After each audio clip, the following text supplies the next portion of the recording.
हिंदू, सिख, बौद्ध, जैनी,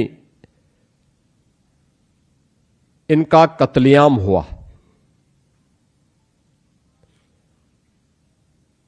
किसी भी स्तर पर कोई सुनवाई नहीं, कोई सुनने वाला नहीं, कोई इस पीड़ा के प्रति अपनी संवेदना व्यक्त करने वाला नहीं।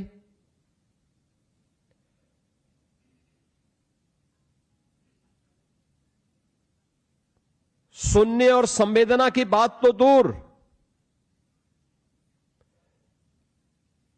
अपनी स्वयं की सत्ता प्राप्त होने की लिप्सा इस हद तक कि एक सनातन राष्ट्र को विभाजन की ओर धकेल करके उसके टुकड़े कर दिए गए।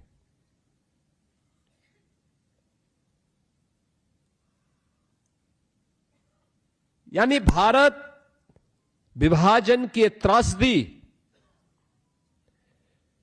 उसी दिवस की ओर हम सबका ध्यान आकर्षित कराती है।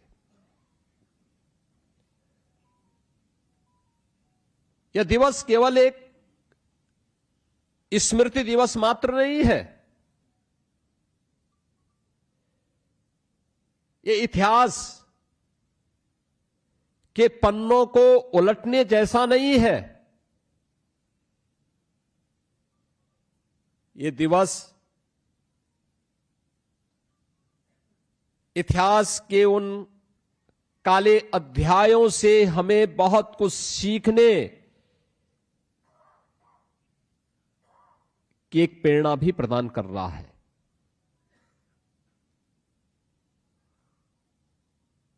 क्योंकि यह केवल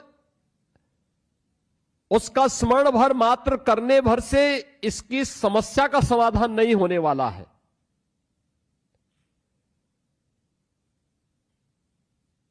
ये समस्या क्यों पैदा हुई, किन लोगों के कारण पैदा हुई, इसके कितने दोषियों को सजा दी गई, और आखिर कब तक ये हिंदुस्तान इसकी कीमत चुकाता रहेगा। ये प्रश्न आज भी हम सबके सामने उसी मजबूती के साथ खड़े हुए हैं। और इसलिए इतिहास केवल परीक्षा का एक पाठ्यक्रम नहीं होता है। इतिहास गौरवशाली क्षणों पर गर्व की अनुभूति करने और अतीत की गलतियों को परिमार्जन करने का एक अवसर भी हमें देता है। और स्मृति दिवस के पीछे का भाव भी आदरणीय प्रधानमंत्री जी का यही रहा है। देश तो 1947 में आजाद हो गया। मैं भौचक था।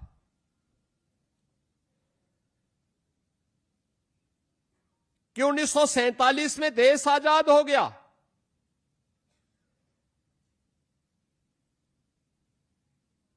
पाकिस्तान समर्थकों ने जो भूभाग नहीं भी मांगा था, वह भूभाग पंजाब का हो या बंगाल का, जबरदस्ती पाकिस्तान के हवाले कर दिया गया।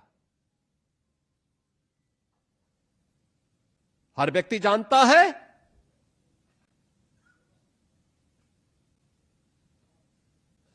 सिंध हिंदू बाहुल्य था, सिंधी बाहुल्य था, जबरदस्ती वो अभी पाकिस्तान के हवाले कर दिया गया।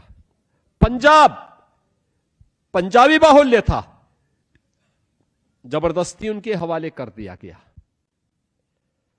बंगाल बंगाली बाहुल्य था।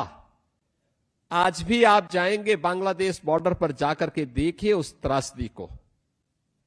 सारे हिंदू गांव लेकिन जबरदस्ती बांग्लादेश को दे दिए गए। इस शर्मनाक कृत्य किसी और ने नहीं किया। यह शर्मनाक कृत्य क्या था? सत्ता के प्रति अति आतुर उस कांग्रेस ने, जिस पर इस देश ने आंखें बंद करके विश्वास किया था, उसने उस विश्वास की कीमत विश्वासघात के रूप में, इस रूप में हमें दी। आपने अभी ये चित्र देखा होगा यहां पे, जो वीडियो आपके सामने चला है, और मैं आप सबसे अपील करूंगा कि एक बार जब आप जाएं तो थोड़ा बाहर जो प्रदर्शनी लगी हुई है, उस प्रदर्शनी का अवलोकन करते हुए भी जाएं। उस प्रदर्शनी के चित्रों को देखें, अपनी वर्तमान पीढ़ी को भी अवगत कराएं। और केवल यहीं पे नहीं, पूरे प्रदेश भर के सभी नागरिकों से मैं कहूंगा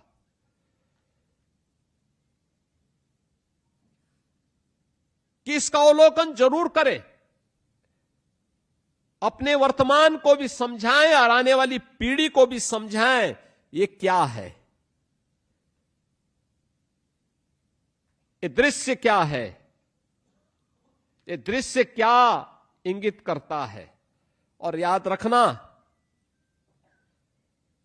जो लोग 1947 में मौन थे, जिनके स्वर उस समय भी नहीं फूट रहे थे,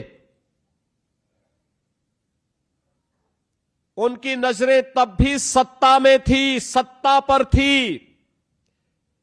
एन केन प्रकारेण सत्ता मिले, देश की कीमत पर सत्ता मिले, उन लोगों के कृत्य आज भी वही है। आपने पिछले कुछ दिनों पूर्व बांग्लादेश के अंदर हिंदुओं पर हुए कत्लेआम की घटना को देखा होगा। तब भी ये दल मौन थे, क्योंकि बांग्लादेश की घटना पर अगर ये कोई प्रतिक्रिया व्यक्त करते तो उनको लगता था कि उनका वोट बैंक कहीं यहां खिसक न जाए। उनके लिए उन दलित हिंदुओं के कत्लेआम मायने नहीं रखता है, उनके लिए अपना वोट बैंक मायने रखता है। ये कोई दल बोला नहीं था, ये लोग तब भी मौन थे, ये आगे भी मौन रहने वाले हैं, क्योंकि ये अपने निहित स्वार्थ के लिए सत्ता को अपना केंद्र बना करके, उसको अपनी पर्सनल प्रॉपर्टी बना करके, उस पूरी सत्ता को अपनी पारिवारिक विरासत का हिस्सा बना करके देश के साथ यही धोखा करने वाले हैं। इन्होंने यही किया था और यही करने की मंशा के साथ ये लोग अव्यवस्था और अराजकता फैलाते हैं। हमें आश्चर्य होता है, यह देश गुलाम क्यों हुआ? गुलामी का कारण क्या था? ऐसा नहीं कि हमारे पास बल की, बुद्धि की या वैभव की कमी रही हो, किसी भी चीज की कमी नहीं थी। हमसे बलशाली दुनिया में कोई नहीं था, हमसे वैभवशाली भी कोई नहीं था।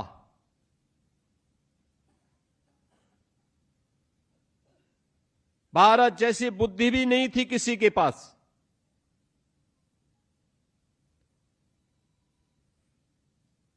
आज से 400 वर्ष पहले 16वीं 17वीं शताब्दी में अगर भारत की अर्थव्यवस्था की तुलना कोई करे तो दुनिया की अर्थव्यवस्था में भारत का हिस्सा 24% था। 24 से 25% भारत का, अकेले भारत का हिस्सा था। इसका मतलब भारत वैभवशाली था, धन धान्य से परिपूर्ण था। हमारे पास धन धान्य था, इसीलिए विदेशी आक्रांता हमला कर रहे थे, हमला करने के लिए आतुर थे। तो जब हमारे पास न बल की कमी थी, न बुद्धि की कमी थी, न वैभव की कमी थी, फिर कमी क्या थी? दो कारणों से यह देश गुलाम हुआ था। एक, आपसी अंतर विरोधों के कारण। आपसी अंतर विरोध, जाति, क्षेत्र, भाषा, इन वादों में विभाजन, यही हमारा अंतर विरोध एक था। अंतर विरोध जब है तो अंतर विरोध के साथ दूसरी चीज सरलता के साथ समाहित हो जाती है, और वह है षड्यंत्र। षड्यंत्रकारी फिर भारत के अंदर षड्यंत्र करने में सफल हुए। परिणाम क्या था? परिणाम गुलामी, गुलामी के रूप में। सामूहिक रूप से हम लड़ नहीं पाए, क्योंकि यह लगता था कि हमला उस पर हो रहा है, मैं क्यों बोलूं। हमला आज फलानी जाति पे हो रहा है, मैं क्यों बोलूं। हमला फलाने क्षेत्र पे हो रहा है, मैं क्यों बोलूं, हम क्यों लड़े।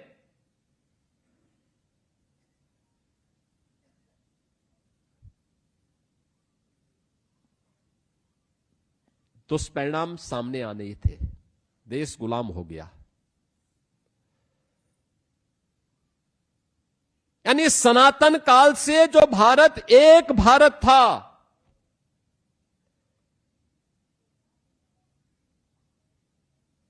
अब भारत टुकड़ों में बढ़ गया। उस भारत के टुकड़े कर दिए गए। 1947 आते आते जिस देश की आजादी के लिए महात्मा गांधी जी ने, लौह पुरुष सरदार वल्लभ भाई पटेल ने, नेताजी सुभाष चंद्र बोस ने, राजगुरु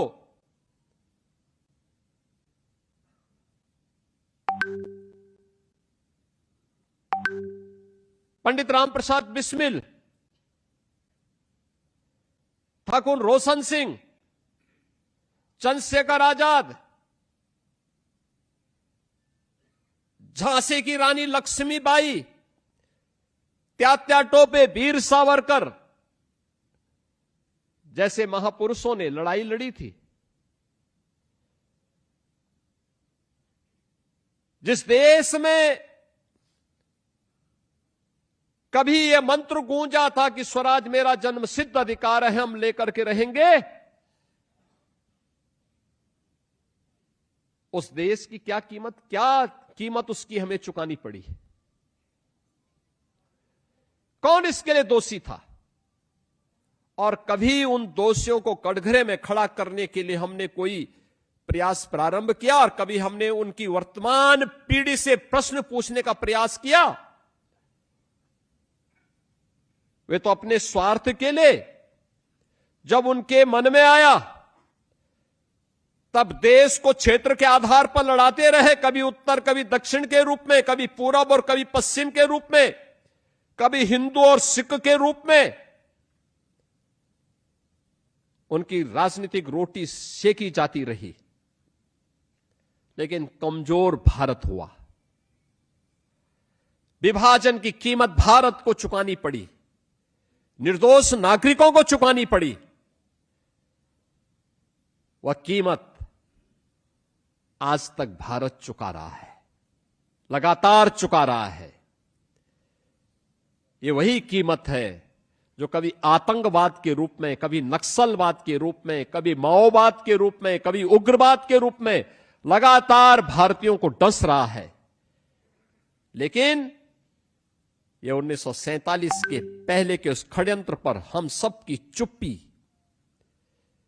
की ओर भी हम सबका ध्यान आकर्षित करता है। और ये लोग आज भी अपने साफ गोही का प्रमाण लेकर के समाज के सामने ऐसे घूमते हैं जैसे कि भारत इन्होंने बनाया है, जैसे कि भारत अगर ये नहीं होते तो भारत नहीं बनता। बड़ी अजीब सी स्थिति है। जिन क्रांतिकारियों ने अपना सर्वस्व न्यौछावर किया देश की आजादी के लिए, उनको भुला दिया गया। जिन लोगों ने अपने स्वार्थ की सत्ता के लिए देश का विभाजन कराया, वे सर्वे सर्वा हो गए। देश की हर संस्था के नाम उस परिवार के, उस खानदान के नाम, देश की हर संस्था का नाम उस खानदान के नाम हो गया।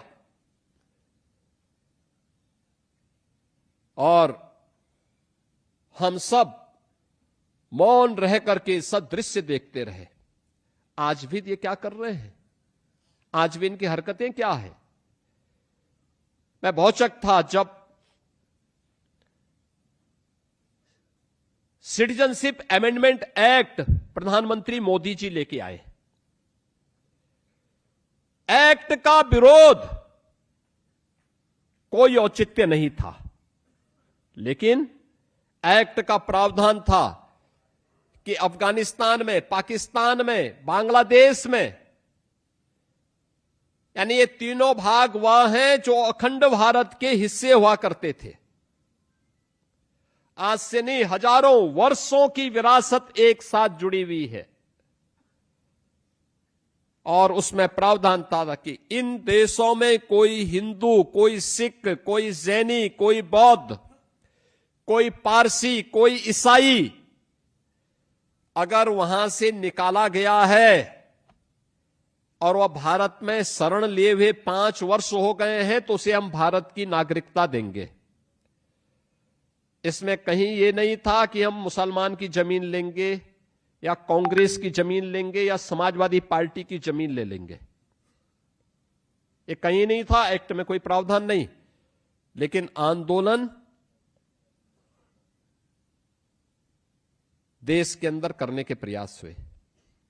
आपने देखा होगा लखनऊ में भी आगजनी करने का प्रयास हुआ, कानपुर में, मेरठ में, संभल में, अलीगढ़ में, बुलंदशहर में, मुजफ्फरनगर में, सहारनपुर में, जगह जगह करने के प्रयास हुए। तो गनीमत थी कि उत्तर प्रदेश की जनता जनार्दन की कृपा से यूपी में डबल इंजन की सरकार थी। आप सोचो अगर समाजवादी पार्टी की सरकार दुर्भाग्य से रही होती तो दंगों की आग से क्या यूपी उभर पाता? किस प्रकार का नग्न तांडव होता था? और तो उन्हें मालूम था दंगाइयों को कि दंगा की कीमत क्या चुकानी है अब। तो इसलिए वे अपनी मनमर्जी से कर नहीं पाए, लेकिन उनके दुस्साहस से बताते थे। और मैं ये नहीं समझ पा रहा था कि ये विरोध क्यों कर रहे हैं। हम पूछते थे विरोध का कारण क्या है। अगर कोई विस्थापित हिंदू को, विस्थापित सिख को, विस्थापित बौद्ध को, विस्थापित जैन को, विस्थापित पारसी को भारत सरकार अपनी लैंड दे करके उसको बसाना चाहती है और नागरिकता देना चाहती है, तो आपको परेशानी क्या हो रही है? लेकिन विरोध किया गया। और उस विरोध को कौन मजबूती से पीछे से पुशअप कर रहा था? कांग्रेस, समाजवादी पार्टी।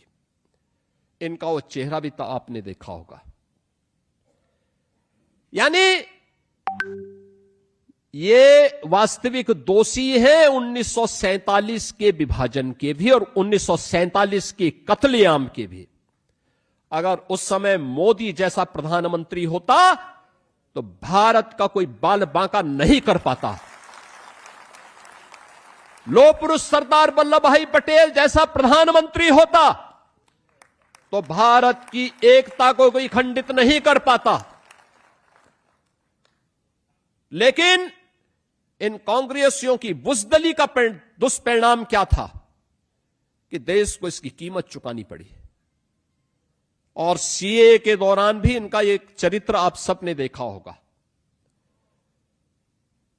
आज का यह दृश्य अत्यंत महत्वपूर्ण इसलिए हमारे लिए है, जो बाहर प्रदर्शनी लगी उस प्रदर्शनी को आपके पास भी स्मार्टफोन होगा। इस स्मार्टफोन से उसके विजुअल्स लीजिए, अपने वर्तमान को दिखाइए। वर्तमान युवा पीढ़ी को दिखाइए। सोशल मीडिया प्लेटफॉर्म पर आप भी अपने कमेंट लिखिए इस पे, और आप भी इस बात उन गलतियों को दोहराइए मत जो गलती कभी हम लोगों ने आपस में बांट करके की थी। हमारी व्यक्तिगत पहचान, हमारे नातेदारी, रिश्तेदारी, पारिवारिक संबंधों के लिए हो सकती है, लेकिन हमारी एक पहचान होनी चाहिए, और वह एक भारतीय के रूप में, एक भारत के कर्तव्यनिष्ठ नागरिक के रूप में। यह हमारा एक सामूहिक दायित्व बनता है कि हम सब अपनी उस पहचान को बनाएं, उस पहचान के साथ हम आगे बढ़ें। अन्यथा आपस में हमारा ये विभाजन,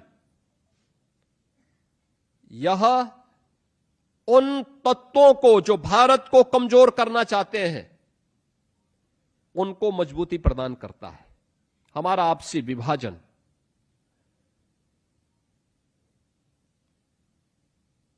विभाजन की जो भीषण त्रासदी हुई, इस त्रासदी में लाखों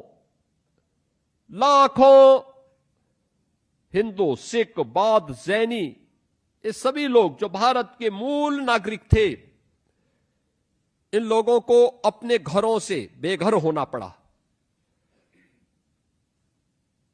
लाखों का कत्लेआम हुआ। अकेले पंजाब के अंदर ही, अकेले पाकिस्तान के अंदर ही 10 लाख से अधिक लोग काटे गए थे। ट्रेन में जो विभत्स हत्याकांड हो रहे थे, ट्रेन की बोगी लाशों से पटी हुई होती थी। रेल की पटरियों में चारों ओर लाश बिछी होती थी। आप देखो टूटी हुई बैलगाड़ी में कैसे लद करके उस समय आधे वदन कपड़े पहनी हुई माताएं और बहनें निकल रही हैं। ये दृश्य दिखाइए वर्तमान पीढ़ी को, जो आज बहकाने का प्रयास कर रहे हैं ना युवा पीढ़ी को, उनको बताइए ये बहकाने वाले लोग वही हैं जिनके पूर्वजों ने ये त्रासदी भी ला करके खड़ी की थी देश के सामने। ये वही लोग हैं, और इनका चरित्र देखना हो, सीए के दौरान भी आपने देखा होगा, और दूसरा बांग्लादेश के अंदर हुई हाल ही की घटनाओं में इनकी चुप्पी भी उस ओर इनको फिर से कटघरे में खड़ा करती है। मैं जब बिजनौर में गया था, पाकिस्तान से निकाले गए लगभग 8,000 लोग, 8 से 10,000 लोग वहां रह रहे थे।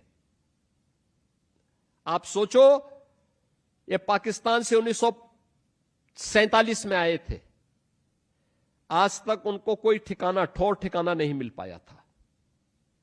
तो उसमें सिख थे, पंजाबी थे, उनको कोई ठौर ठिकाना नहीं। हमने यहां के कागजात दुरुस्त करवाए, फिर वहां पे उनको नागरिकता भी प्रदान की गई और उनको वहां पे जमीन के कागज भी उपलब्ध करवाए। मैं पीलीभीत में गया, पीलीभीत में भी हजारों ऐसे बांग्लादेश से निकाले हुए परिवार,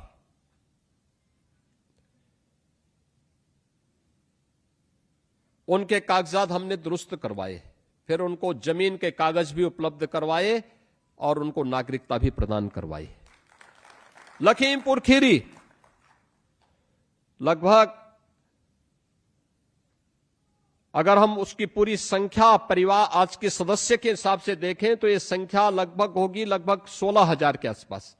16,000 के आसपास ये भी बांग्लादेश से निकाले गए सभी पीड़ित हिंदू थे, हिंदू बौद्ध ये लोग थे। इन लोगों को फिर वहां पे हम लोगों ने वहां पे भी उनको नागरिकता प्रदान की।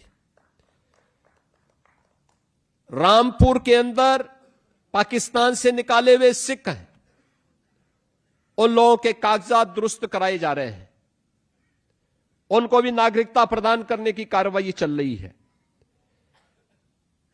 आखिर ये 50,000 की आबादी आजादी के 80 वर्ष के बाद भी नागरिकता के लिए तरस रही थी।